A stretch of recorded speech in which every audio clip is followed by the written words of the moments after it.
Méditation du 25 mars. Vivre avec dignité. Qu'est-ce que cela signifie? Cependant, certains l'ont reçu et ont cru en lui. Il leur a donné le droit de devenir enfants de Dieu. Jean 1, le verset 12 à la version Bible en français courant. Vous êtes-vous déjà senti inapproprié et gêné à cause d'un de vos agissements devant les autres? Vous serez peut-être surprise d'apprendre que presque toutes les femmes ont ressenti cela, et probablement plus d'une fois. Ce sentiment d'échec et de faible valeur personnelle est le résultat d'une chute de notre position initiale de sainteté dans la fange nauséabonde du péché. Notre origine a été déterminée dans le ciel, mais nous l'oublions car nous sommes immergés dans un monde imparfait. Nous nous laissons porter par des paramètres humains et souffrons honteusement de ce qu'on dit de nous. Notre origine nous dit que nous sommes l'œuvre de Dieu, voir Éphésiens 2, le verset 10. Pourtant, bien souvent, les voix que nous entendons autour de nous disent le contraire, que nous sommes le fruit du hasard que régit nos vies. Ne le croyez pas, je me souviens avec une précision presque photographique du jour où, à 14 ans, quelqu'un de très proche de moi a fait allusion à mes jambes fines en les appelant fils.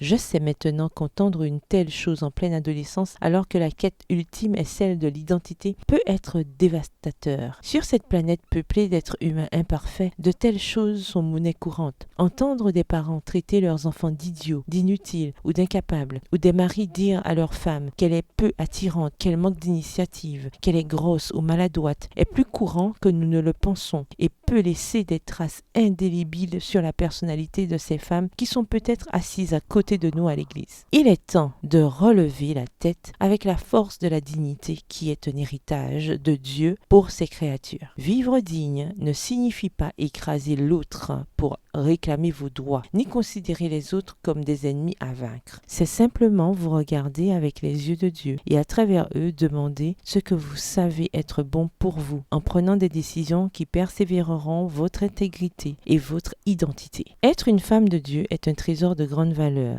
et on n'y renonce pour rien ni personne. Ce ne sont pas les sciences humaines qui définissent la valeur d'une personne, mais Dieu. Vivre dans la dignité signifie comprendre cela parfaitement et l'appliquer à sa vie, tant dans la conception que l'on a de soi que dans sa relation avec les autres. Acceptez-vous le défi? Bonne journée, que l'Éternel vous bénisse.